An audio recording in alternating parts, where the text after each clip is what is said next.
संघर्ष में आदमी अकेला होता है, सफलता में दुनिया उसके साथ होती है।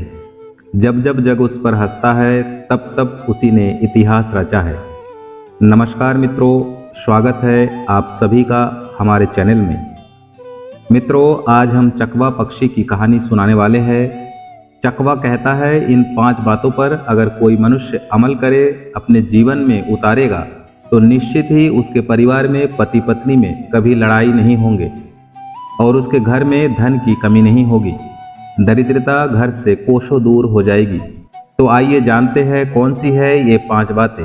मगर उससे पहले आप सभी दर्शकों से एक निवेदन करना चाहूँगा कि आप अगर इस चैनल पर नए हैं तो इस चैनल को सब्सक्राइब कर बेल आइकन को प्रेस कर दीजिएगा, क्योंकि आपका एक सब्सक्राइब हमारे लिए बहुत ही महत्वपूर्ण है।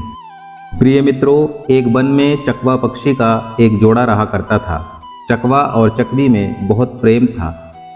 दोनों एक दूसरे से बहुत प्रेम किया करते थे, हंसी खुशी अपना जीवन व्यतीत कर रहे थे।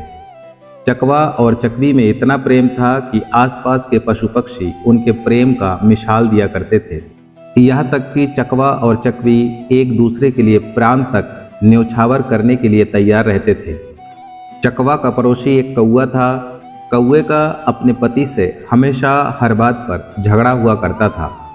उन दोनों में हमेशा कलेश रहता था, कभी भी अच्छे से नहीं रहा करता था। झगड़ा इतना कि मारपीट की नौबत आ जाती थी। कौवा बड़ा ही दरिद्र था, उसके घर में हमेशा अन्न की कमी रहती थी। और इधर चकवा धन दान से संपन्न था, क्योंकि उसके घर में खुशहाली थी, शांति थी। कौवा जब देखता था कि चकवा चकवी इतने आनंद से, इतना खुशी खुशी रहते हैं, तो उसको बहुत जलन होने लगता है। कौवा चकवा और चकवी के इस खुशहाल जीवन से बहुत ही जलने लगता है।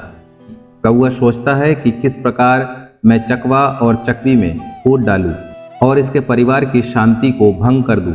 कौवा सोचता है कि हम लोगों के घर में हमेशा लड़ाई झगड़े होते हैं, खाने को कुछ नहीं रहता, भोजन पानी के लिए इधर उधर भटकते रहते हैं।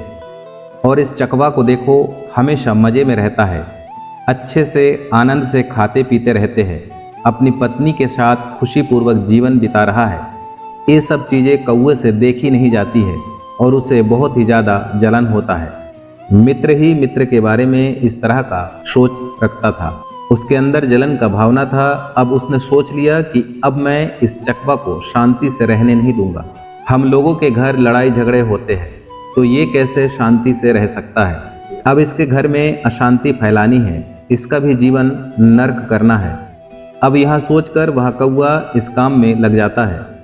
और जब कभी चकवा घर पर नहीं रहता, तो कौवा चकवी के पास जाता है और चकवा के बारे में उसका कान भरने लगते हैं और कहता है कि चकवी बहन, चकवा भाई आपसे बिल्कुल प्रेम नहीं करते, वो तो किसी और से प्रेम करते हैं। मैंने उन्हें कुछ ही देर पहले किसी अन्य से बात करते हुए देखा। अब कौवे की इस बात को सुनकर चकवी को बिल्कुल भी भरोसा नहीं होता, उसके बात को नहीं सुनती और उसकी बात को इसी तरह हवा में उड़ा देती है। जब कभी चकवा अकेला रहता, फिर कौवा उसके पास जाता और कहता, चकवा भाई, बहन आपसे प्रेम नहीं करती, क्योंकि वो किसी अन्य से प्रेम करती है। मैं आज ही चकवी बहन को किसी अन्य से बात करते हुए देखा। चकवा ये सुनकर हंसते हंसते इन बातों को टाल देता है और उस बात पर बिल्कुल भी भरोसा नहीं करता। अब इसी प्रकार कौवा बारी बारी से उन दोनों में फूट डालने की कोशिश करता है। उन दोनों का कान भरा करता था, लेकिन चकवा और चकवी का प्रेम इतना दृढ़ था कि दोनों एक दूसरे पर विश्वास किया करता था, किसी के बातों में नहीं आते थे। अब इस प्रकार कौवा जब अपनी चाल चलकर हार जाता है, तब वो फिर से नई तरकीब निकालने लगता है और सोचता है कि मैं भी इन दोनों में देखता हूँ किस तरह झगड़ा नहीं होता। अब कौवा अपनी पत्नी को इस काम में लगाने के लिए योजना बनाने लगता है। अपनी पत्नी से कहता है, अगर तुम घर में सुख शांति चाहती हो तो तुम्हें मेरा एक काम करना होगा। अगर तुम चकवा चकवी के बीच मन मुटाव पैदा कर दो, उनमें झगड़ा लड़ाई करवा दो, तो निश्चित ही मैं तुमसे कभी लड़ूंगा नहीं, कभी झगड़ूंगा नहीं, हम दोनों प्रेम से रहेंगे। कौवे की पत्नी तो कुछ समय के लिए तैयार नहीं होती है, लेकिन अपने घर में सुख शांति की इच्छा से वो भी कौवे की बात में आ जाती है। और कहती है, अगर तुम मुझसे लड़ोगे नहीं, झगड़ोगे नहीं तो मैं यह कार्य करने के लिए तैयार हूँ। कौवा कहता है कि जब भी तुम्हें समय मिले, जब भी मौका मिले, तुम चकवी बहन का कान भर देना। उसके मन में चकवा भाई के प्रति मन मोटाव डालते रहना, और मुझे भी जब समय मिलेगा, जब भी मौका मिलेगा, चकवा के मन में चकवी के प्रति नफरत भरता रहूंगा। अब दोनों यही बात करके अपने अपने काम में लग जाते हैं। जब चकवा चकवी के साथ नहीं रहता तो कौवे की पत्नी चकवी के पास बैठकर उसे कहने लगती कि मैंने आज चकवा भाई को कहीं जाते हुए देखा। वो किसी से बात कर रहे थे। वो आपसे प्रेम नहीं करते हैं, वो किसी अन्य से प्रेम करते हैं। और चकवी इन बातों पर यकीन नहीं करती। उधर कौवे भी उसी जुगात में लगा रहता है। वो भी चकवा से कहता है कि मैंने चकवी को किसी से बात करते हुए देखा है। वो आपसे प्रेम नहीं करती है, किसी अन्य से प्रेम करती है।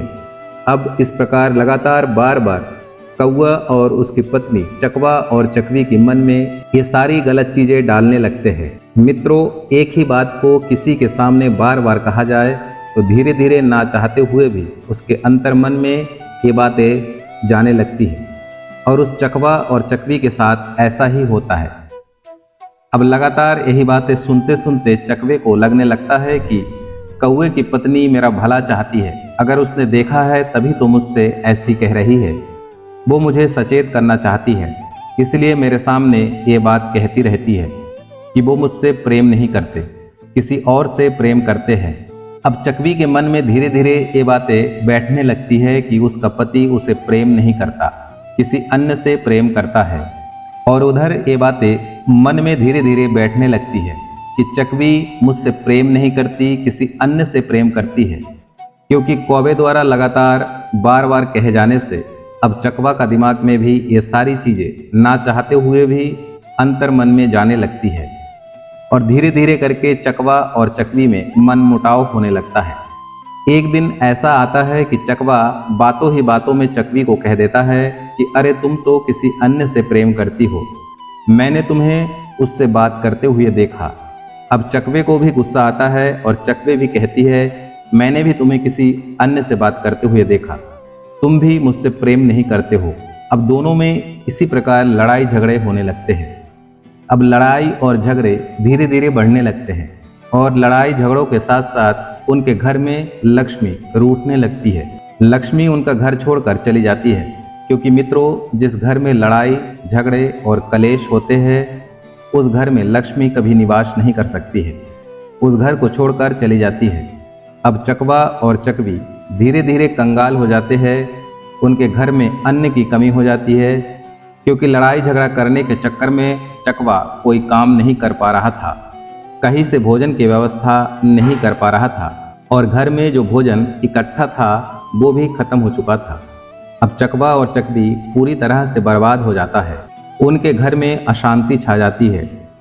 तो यह दृश्य देखकर उस कौवे को बहुत ही प्रसन्नता होती है। चकवा और चकवी भूखे मरने लगते हैं। तो एक दिन चकवा को एहसास होता है कि हमारे लड़ाई झगड़े के वजह से ये सारी चीजें हो रही है। तो अपनी पत्नी चकवी से कहता है, प्रिय, देखा तुमने, जब तक हमने लड़ाई झगड़े नहीं करते थे, एक दूसरे पर शक नहीं करते थे, हमारा जीवन कितना सुखी था। हमारे घर में अन्न धन की कोई दिक्कत नहीं थी। लेकिन अब जब से हम लड़ने झगड़ने लगे, एक दूसरे पर शक करने लगे, संदेह करने लगे, तब से अन्न धन की कमी हो गई है, लक्ष्मी हमसे रूठ गई है। तो चकवी को ये बात समझ में आ जाती है और वो भी कहती है, स्वामी हमें माफ़ करिए, हमें इस प्रकार लड़ना नहीं चाहिए, हमें किसी के बातों में आना नहीं चाहिए। फिर उसने कहा, इस समस्या से छुटकारा के लिए क्या किया जाए? चकवे ने कहा, प्रिय, यही पास में एक गुफा में एक सिद्ध पुरुष महात्मा रहते हैं, हम उनके पास चलते हैं, वही बताएंगे हमारी समस्या का समाधान कि हम अब क्या करें। अब यह सोचकर चकवा और चकवी उस महात्मा के पास चले जाते हैं और महात्मा को प्रणाम करके बैठ जाते हैं। महात्मा ने जब उनके आने का कारण पूछा तब चकवा के आंखों में आंसू आ जाते हैं। दोनों पति पत्नी रोने लगते हैं। एक एक करके सारी व्यथा चकवा उस महात्मा को सुना देता है।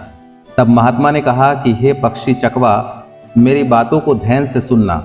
मैं ऐसी 5 बातें बताता हूँ जिसे तुम अपने जीवन में अमल करोगे, और जो भी मनुष्य इस 5 बातों को अपने जीवन में अमल करेगा, इस रास्ते पर चलेगा, तो निश्चित ही उसके घर में कभी लड़ाई झगड़े नहीं होंगे, उसके घर में कभी धन की कमी नहीं होगी, उसके घर से लक्ष्मी कभी रूठ कर नहीं जाएगी, उसके घर से दरिद्रता हमेशा कोसों दूर रहेगी। इसके बाद महात्मा ने कहा, पहली बात, जो तुम्हारे चाहने वाले होते हैं, सगे संबंधी होते हैं, तुम्हें अच्छे से समझते हैं, तो वही तुम्हारा जड़ काटते हैं। ये बात सत्य है। जो व्यक्ति तुम्हारे पहचान का होता है, तुम्हारा अपना होता है, ज़्यादातर वही लोग आपके जड़ों को काटते हैं। घर का भेदी लंका ढाए, वही आपके दुखों और समस्याओं का कारण होता है। तो इसलिए कभी भी अपने करीबियों को अपनी गुप्त बातें कभी मत बताना। दूसरी बात, अपने मित्र के सामने धनी होने का दिखावा मत करना। अपने मित्र के सामने अपनी बढ़ाई और दिखावा करोगे कि मैं इतना अधिक धनवान हूँ, तो वो मित्र आपके बारे में गलत धारणा बना लेगा। अगर वो पहले सोचता था कि आप अच्छे हो, लेकिन अब आपकी झूठी बातें सुनकर वो आपसे दूर होने लगेगा, आपसे घृणा करने लगेगा। इसलिए अपने मित्र के सामने धनी होने का दिखावा मत करो। तीसरी बात, अन्य दूसरे के कहने पर कभी विश्वास नहीं करना चाहिए। जब तक आप अपने आंखों से देख न लो, तब तक उन बातों पर विश्वास नहीं करना चाहिए। अगर किसी ने आपके कान को भर दिया है, आपके अपनों के प्रति मनमुटाव पैदा कर दिया है, तो आप बिना कुछ जाने सुने उस चीज पर बिल्कुल भी विश्वास न करिए। कहीं कहानी सुनी सुनाई बात पर ना आए। चौथी बात, अपनों पर शक करना विनाश को न्योता देता है। अगर आप अपनों पर शक करेंगे तो निश्चित ही आप विनाश के कगार पर पहुंच जाएंगे। चाहे वो पति पत्नी हो, पिता पुत्र हो, माता पिता हो, इन पर कभी शक मत करना। आप गैरों पर शक कर सकते हैं, लेकिन अपनों पर नहीं। पांचवी बात, कभी भी बिना बुलाए किसी भी समारोह उत्सव में नहीं जाना चाहिए। अगर आपको किसी ने न्योता नहीं दिया है, नहीं बुलाया है, तो आप वहां मत पहुंच जाइए।